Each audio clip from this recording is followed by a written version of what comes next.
Having been denied the Nobel Peace Prize, U.S. President Donald Trump received the first ever FIFA Peace Prize at the Football World Cup draw last month. The U.S. president claims he ended 8 wars around the world during the past 12 months, from the Rwanda-DR Congo standoff to the border clashes between Cambodia and Thailand, and even the standoff between nuclear powers India and Pakistan. But as his administration marks 1 year back in office, the U.S. president is stoking new conflict, threatening by economic or perhaps even military persuasion to take land from a NATO ally, the Arctic island of Greenland, a territory controlled by Denmark for some 300 years. This has created a furious response, not least among the nearly 60,000 Greenlanders who this weekend marched by the thousands to the American consulate in their capital, while Danish jets patrolled the skies above. Officials from Denmark and Greenland held crisis talks in Washington, but had no luck in resolving the standoff. It's clear that the president has this wish of conquering over Greenland. We made it very, very clear that this is not in the interest of the kingdom. Some previous U.S. presidents also coveted Greenland. Historical documents suggest interest in its acquisition was first explored as far back as the 1860s. In 1946, the Truman administration made a secret offer to buy the territory for $100 million. It was refused, and the proposal only publicly revealed years later when the documents were declassified. But the U.S. has never pursued Greenland in such aggressive terms as today.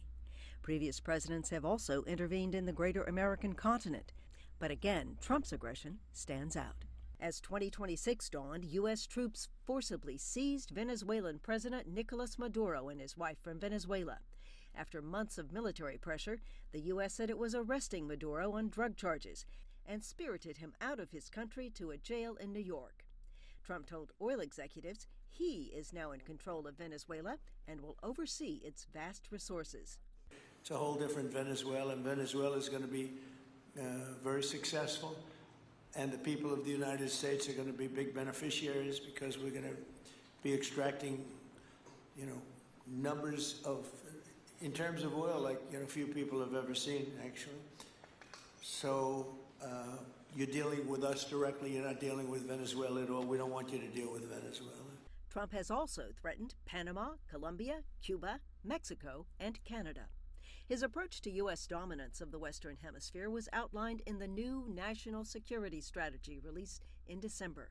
The document reasserts the 19th century Monroe Doctrine, paving the way for interventions, occupations, and economic dominance. Trump, however, still maintains he is a president of peace. He was able to secure a shaky ceasefire between Israel and Hamas in Gaza after 2 years of brutal war.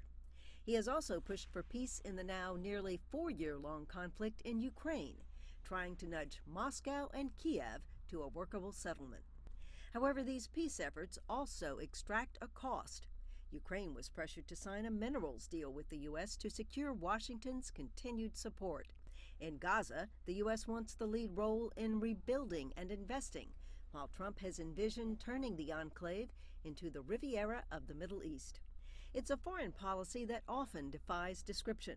It's highly transactional, highly personal, and faces perhaps its biggest test over Greenland, a confrontation with European allies that has the potential to destroy the transatlantic NATO alliance.